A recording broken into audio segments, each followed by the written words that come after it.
Hello, Lana and Marion. Good afternoon, everyone. It's quite a lovely day here in London. We can see some summer. Let's start with where has everyone joined from?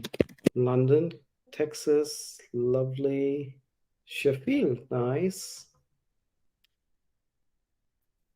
Okay, from people from US. Okay, good morning, everyone. Then I shouldn't say good afternoon, good morning.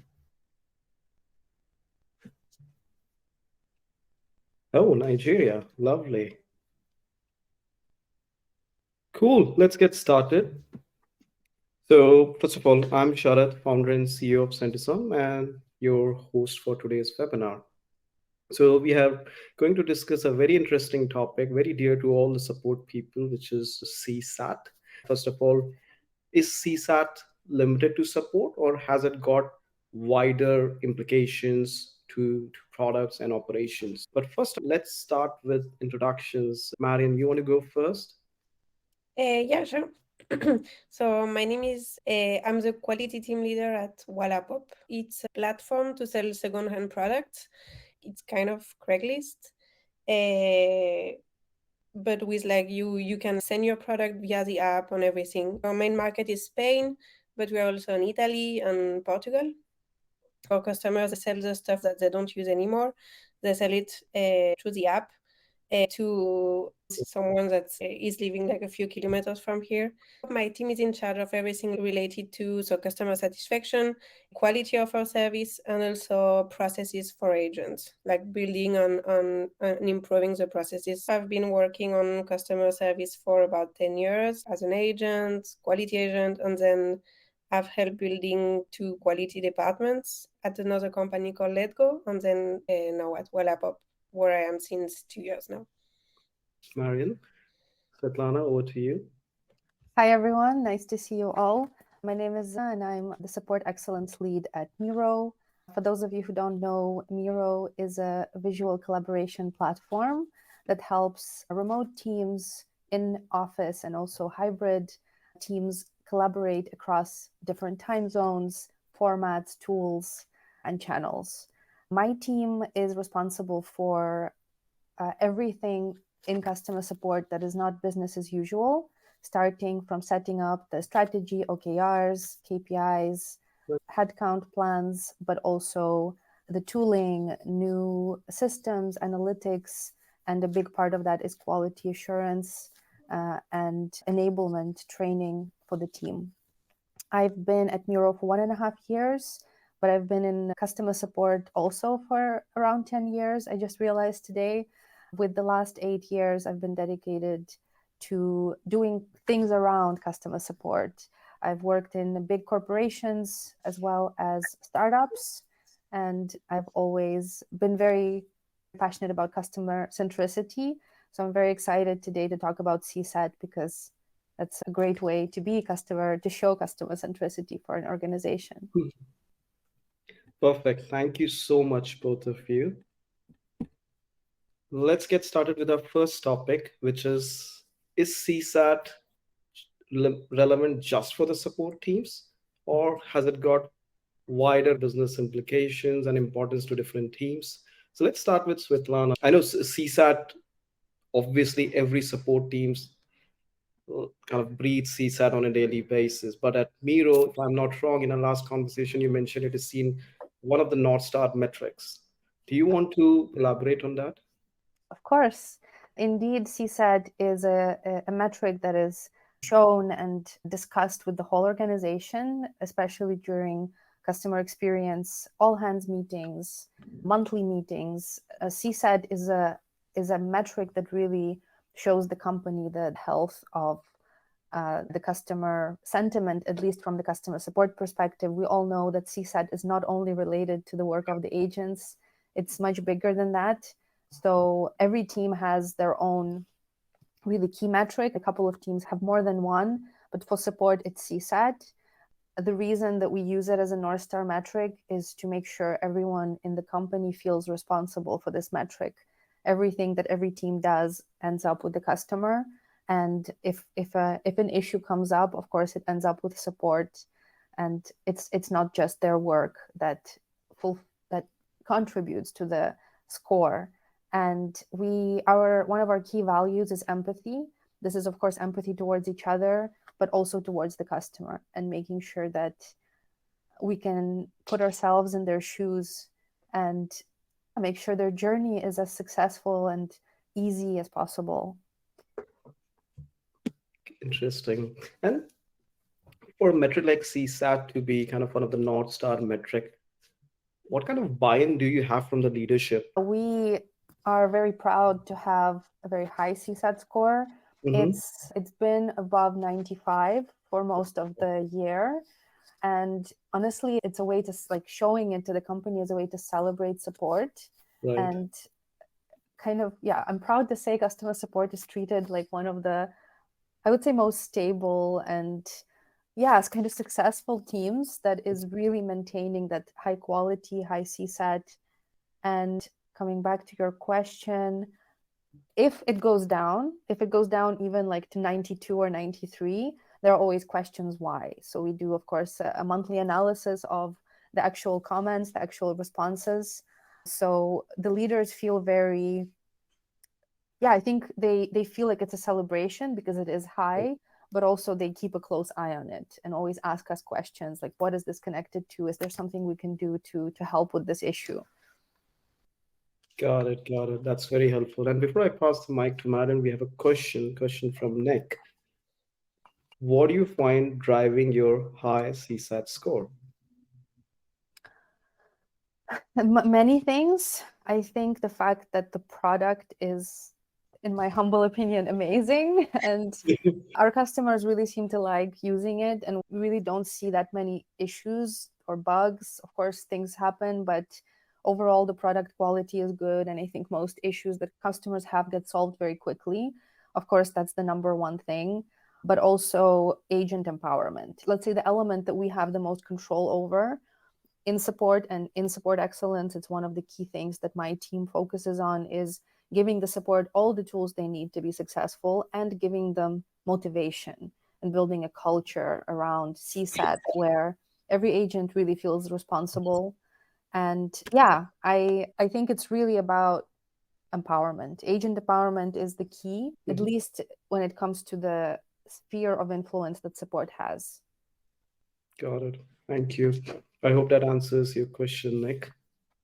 Coming to you, Marion, again on the same topic, importance of CSAT beyond support. Again, we were having a chat recently where you clarified on how you use Centisum. What I found very interesting was that you're also using CSAT to identify product improvements.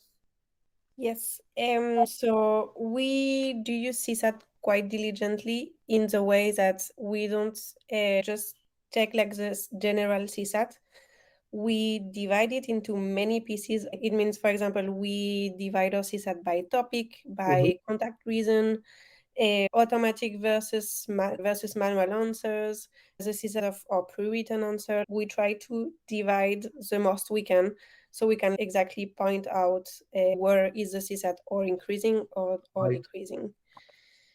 And then regarding product, when we see like there is a pattern in your user comments, we found like it could be a feature that is not working or an option that is not available yet. We use this information to give feedback to product. But the thing is that we can just tell them, okay, customers want this, and that's it. No, we need to prove that it's going to have impact on metrics. So that's why we divide so much the CSAT. With this information, they can prioritize it. Got it. So, for example, a few weeks ago, we brought on the table an option that is not available for user yet, and that generates, it's not that many, but it generates about 100 tickets per week. On our total number, it's not a lot, but still it's 100 per week.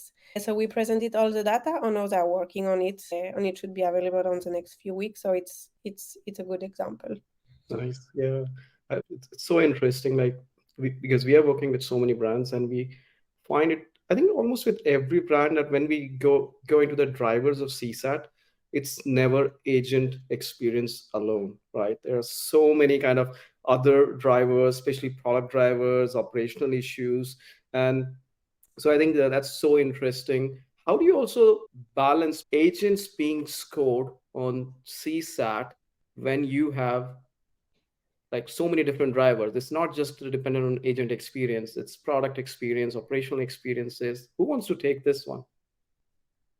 For us, it's kind of easy because we work with BPO. We are totally aware that what's in the system is not only about the agent, but we make the focus, like when we do quality meeting with them and meetings about CSAT, we say, you have to focus on what we can improve in the agent part. The product part, we take it and we will do the best we can to improve it, but you guys focus only on what the agent can do. Sometimes it could be hard to understand for as an agent.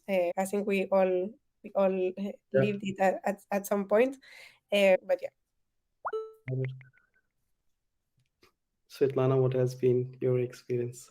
Yeah, I can also comment on this. So the process we have is there are some tickets, some cases where the agent can request to close the ticket without a CSAT if it's completely unreasonable and unfair to connect this ticket with the customer experience. This is an option that team leads can approve, and in this case, the CSAT is not registered.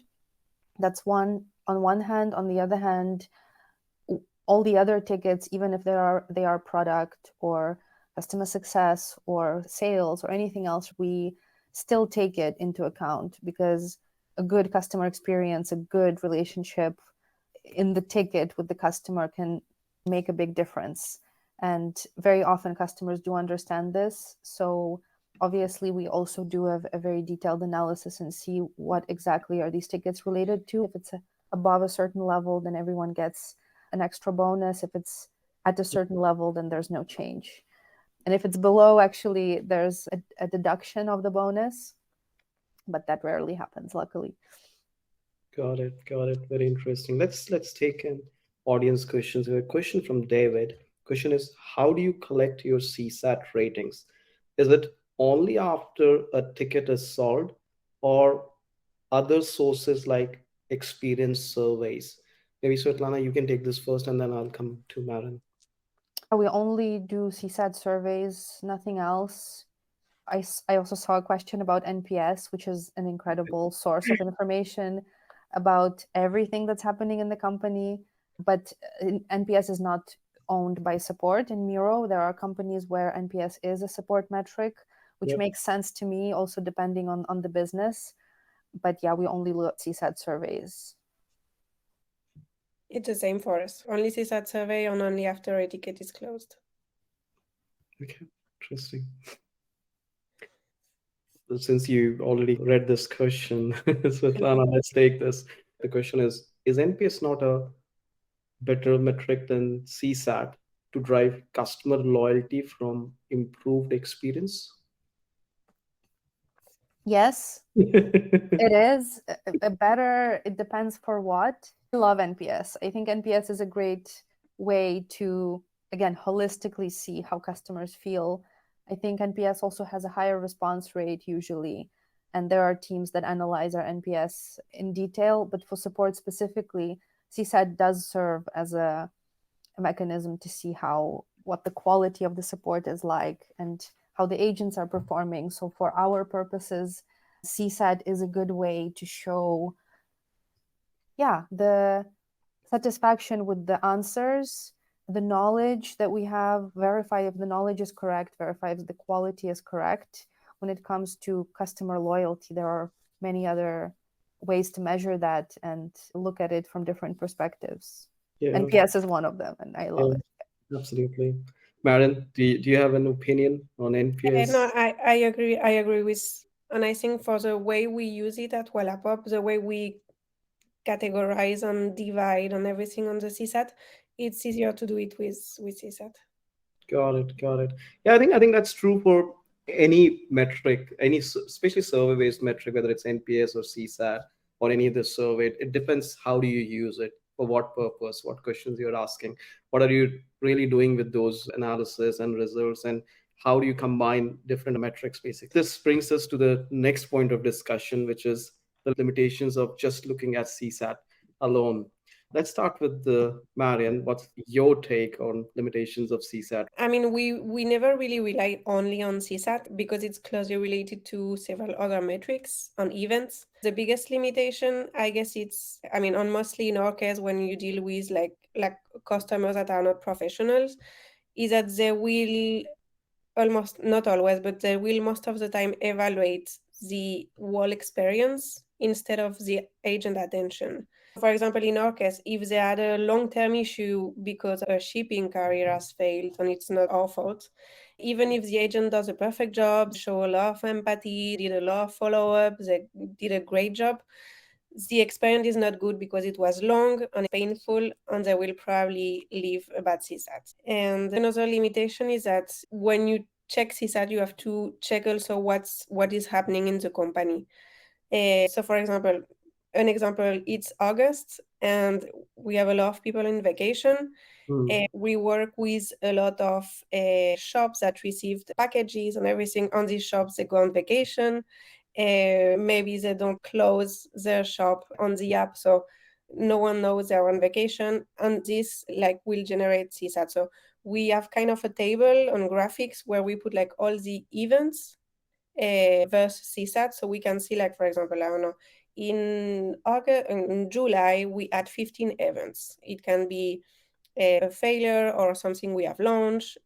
Because of this, the CSAT has increased or decreased.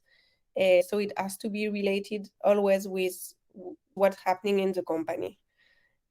The last point, I guess, another limitation is the first reply time, because the CSAT works closely with the first reply time. So we always check both of them together. For example, if the first reply time increase, there is high chances that the CSAT will decrease in some contact reason or in some topics, but there are high chances that it will increase. Oh, yeah, absolutely.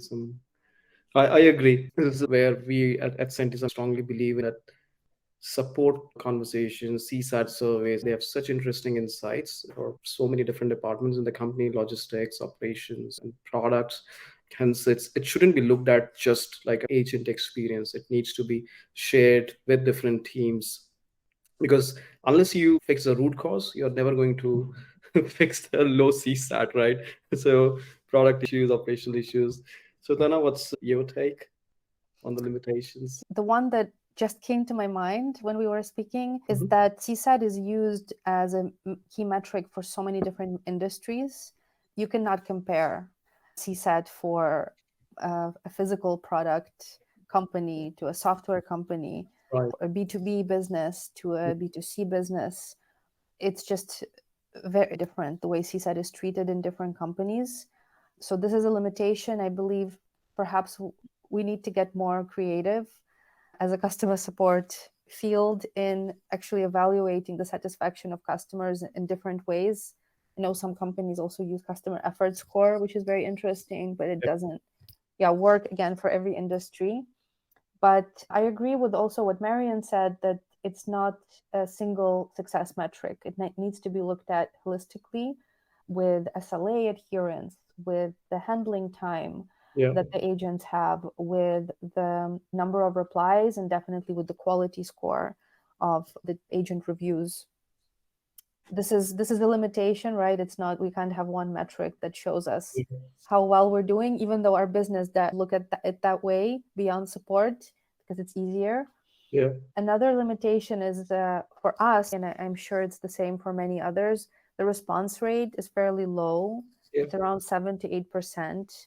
And the number of comments out of those 7 to 8% is even lower.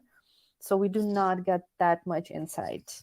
I wish we could have a more information, more data to work with.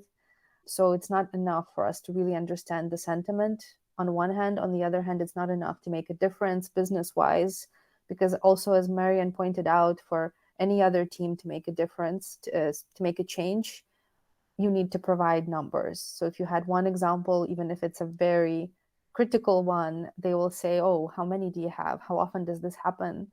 One thing, an example for Miro is we definitely look at the size of the customer, the type of customer. If we see a particularly sensitive CSAT score, we will get in touch with them and make sure that they are aware of what's happening with this customer, what type of tickets they are raising, what type of issues they're having, and also understand from them how sensitive the situation is. Is there anything we can do, any premium support we can provide to build that kind of bridge between the teams for a Yeah, common goal? definitely. And I think that, again, that's a limitation with most of the surveys these days, whether it's NPS or CSAT, response rates are low. That's why you can't rely just on these surveys. We need to look beyond surveys, like support tickets. These are kind of gold mine of insights. And you touched on this, Svetlana, as well. Like for customer sentiment, no better data source than looking into the support conversations. Please keep bringing more questions, but let me take this question from Chris. Are there any strategies you have tried to increase response and comment rates? I'm sure this is a probably common problem you deal with on a regular basis. Marion, you want to take this first? Yeah. Our system is a bit specific because we send the CSATs another way. Like you can chat with us through the app Right. and you will receive the CSATs by email. So our response rate is even lower. We have tried several things. Like the last thing we tried before, we had a 3 hours delay between we send the CSATs. Like the ticket was solved and then we send the CSAT. And we are trying to delete this delay. Now we don't have any delay. Like the ticket is closed and the CSAT, the survey is sent. And at the moment, we have seen an increase in the response rate of almost 2 points. It's not a lot, but it's Yeah. something. We've also always tried to change the copies, like the message. Like for example, we have also chat to make sure like user don't leave the chat before they receive the CSAT. We have like a macro for agent to make sure they don't leave the chat, but they wait just 1 second to get the CSAT survey. But yeah, I'm sure there is plenty of other things to try still. Definitely. Svetlana, any recommendations? Yeah, the one thing we changed was simplified the process for sharing the insight. Unfortunately, most of our conversations go through email, through tickets. So email for the customer. So they do receive it by email, which I know has a lower response rate than chat. But what we've done is we really simplified the message, made it a bit more casual, funny, and very simple. So the customer feels like a little bit entertained by what they read and feel like, okay, fine, I'll leave you a CSAT. We haven't tried this, but I heard that some companies are doing is in the comment field, they're adding the beginning of the sentence to encourage the customer to begin the thought process and to like finish the phrase. So yeah, that's interesting. But we are currently actually looking into raising the response rate. We don't have big changes coming up now, honestly, because the CSAT is quite high. So we don't see a big need to change anything. And we see that customers are quite happy. But I think response rate is something to really, like higher response rate is something to thrive for. Got it. Got it. I think related to this, we have an interesting question from Chris. How do you communicate back to customers following their CSAT scores? Like some sort of, are you kind of going back to them saying, yeah, this is what you told us, this is what we have done? I think it's a very interesting question. And this is valid for any survey when customers are taking out time to fill your survey to tell you what you need to improve on. But how often do we go back to them saying, yeah, thank you. You raised this a month ago, 2 months ago, or even 6 months ago, and we have fixed it. I know it's not easy, but let's take this question. I can share what we do in Miro. We have a Slack channel where every bad CSAT score is added and the support leadership team are tagged. So first of all, they always check the CSAT, check if it's an actionable item, if it's something that can be mitigated. And then they talk to the agent who received the CSAT to immediately reply and try to provide some assurance to the customer that we're looking into this, or even try to solve the issue in a better way.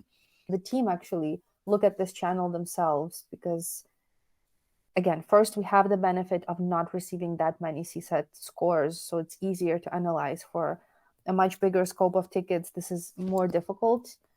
And we have a high level of ownership among the agents for every single CSAT, which also promotes this kind of sensitive approach towards any comment and trying to answer the customer as soon as possible.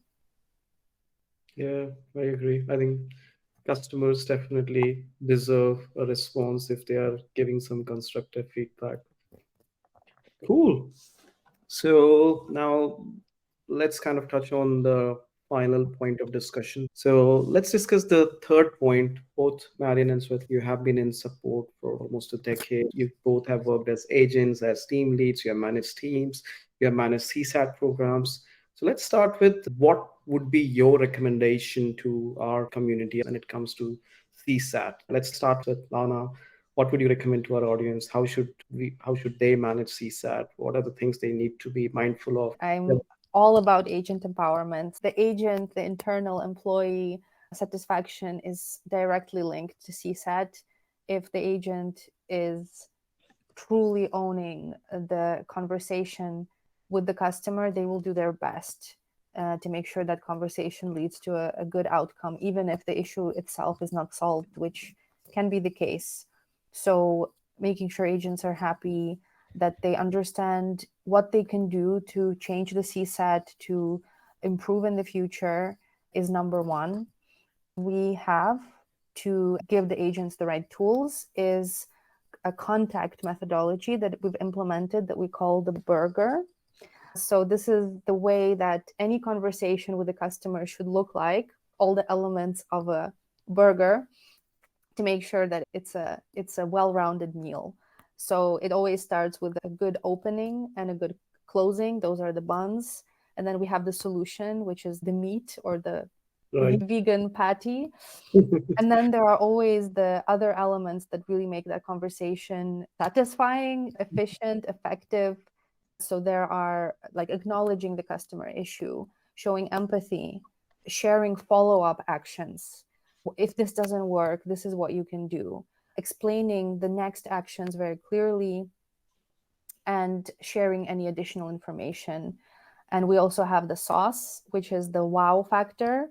In Miro, because it's, again, a software, it's not as relevant, but places that I worked in before, if it's like a retail company, there are little things some agents can do, an extra discount, or sometimes they can even send like a physical gift. If they see the situation is really critical, they can do that little extra wow. As a customer, I love when that happens. If I have a really bad experience with a delivery and the support team wows me with something, like sometimes a handwritten note or like a free gift or something, that's something that can completely change the experience. So those are my kind of insights from my experience. One more thing I wanted to mention about empowerment is the topic of outsourced support. Last year, we started to outsource part of the support in Miro, and there was a big concern in the business about making sure our CSAT stays high and is stable. Yeah. And it did. There was, of course, a small shift because the team had to be onboarded, but it never went below 92. And what I think is the success is, we found a vendor who was very culturally aligned to us. Yeah. So for them, the empathy towards the customer and like going the extra mile was very important. They had an extremely powerful structure of empowering the agents, taking care of the agent well-being, going above the industry standards. The BPO industry is huge and there are so many vendors to choose from. Yeah. It's important to find one that really aligns with the tone of voice, the culture, with the values. And we were lucky enough to find one. And we made sure to also transfer our values to them. So we did a visit with the core team, with also our quality and enablement manager, to go there and give them that trust and show them that now you're a part of our company. This is such an interesting point, actually, because if you look at any growing company, they have to rely on outsourced contact center, BPO partners. And when I'm speaking to customers, this point comes so often where they're not just looking for basically the kind of big brands or names or technologies, but culture fit is such an important criteria. And I've heard so many times when our customers are basically, as you rightly said, Svetlana, going and visiting the team. Like, and it's interesting that sometimes they travel to South Africa, the Philippines, Scotland, sometimes to Copenhagen. But it's a very important factor for them to see if the team will fit it into their culture. What's your experience, Marion? What would be your key takeaways? I totally agree with Svitlana. It was not one of my takeaways, but I'm going to add something about this, about the outsourcing. At Wallapop, with the volume of tickets we have to deal with, which is Mhm. huge, it's absolutely necessary to outsource. Outsourcing give you the freedom of using your time for something else. I don't have to use my time to manage a huge team of agents, to do the quality for 100 of agents. I use my time to do strategies and analytics, manage my own team, but I think it gives you a lot of time to do more strategic analysis. I think it's super important to focus on actions with big impact, action on CSAT with big impact, with agent or with product. But first, you need to know exactly what type of tickets receive more CSATs, what type of tickets receive more bad CSATs, and focus on this one. It can be a specific topic, it can be a specific channel, can be a specific contact reason, but you have to identify where is the biggest impact. I've tried the other way, improving little things, everything at the same time. Sometimes it works, but it doesn't have a big impact. It does Right. have impact and it works, but not a big impact as we like to see, like a big increase in CSAT or anything. So I think that super important to have your data well organized and clear, like all the way you need on fine on the impact could be bigger. Do you mind elaborating?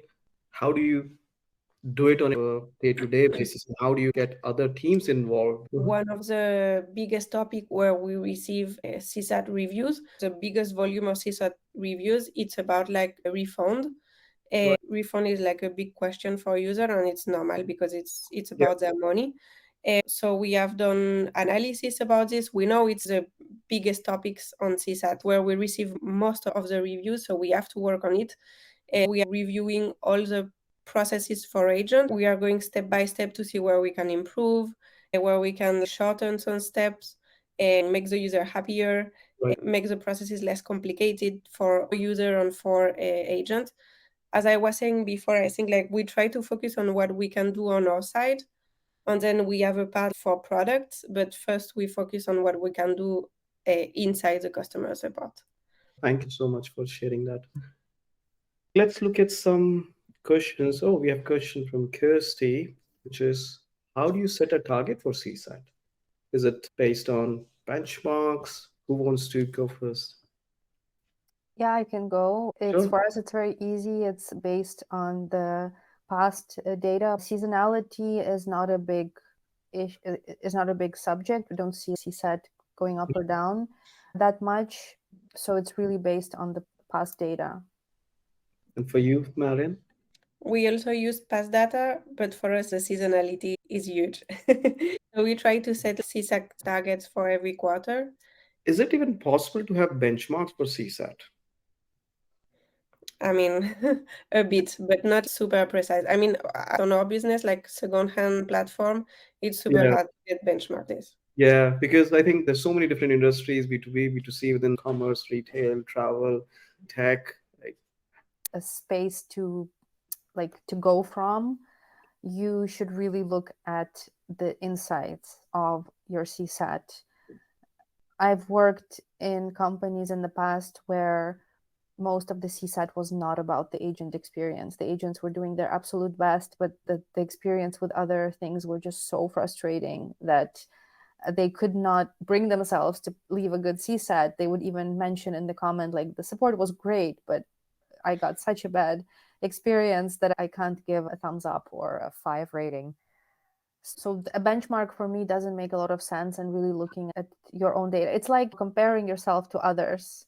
Does it really make sense to do that? Or does it make sense to compare yourself to your past self and see if you're developing? That is much better for growth and development. I have a question, both of you. If you have to change one thing about CSAT, what would that be? I can reflect on it from my personal experience. I actually love leaving feedback. I'm that person who leaves a feedback on Google every single time I go to a restaurant. Oh, Me and my friends like to play a game where, like, if we go to a restaurant with very few ratings and it's bad and we like it, we will make sure to raise the actual rating of the restaurant at least by 1 point. So right. I'd really love to leave ratings. I think it's so important to give feedback to the business, like that, giving them that trust to actually improve, giving them that opportunity. And I really don't like how the barrier that exists when giving feedback. In my perfect world, every time you do something, you have an immediate pop-up on your screen. Please leave us a CSAT, like in chat. After a phone call, like you get a text, hey, please like rate the call. It happens sometimes, but it's either annoying or the message is so dry. It doesn't motivate me to give a score. So that's my number one thing. I feel like if it was easier, if there was just a much better way to actually give this survey to people, they would be much more likely to fill it out. Okay, got it. In an ideal situation, the perfect one would be if I see a bad comment that is not about this agent attention, I could call the customer and say, wait, but what do you think about all the agents explaining it to you to really understand and make the user and customers understand? Maybe another limitation to CSAT is that users that are not professional and don't work in a company where we speak about CSAT or customer satisfaction, they don't necessarily know that CSAT is about the agent attention. Thank you so much, Marion and Svetlana, for sharing all those lovely insights with our audience.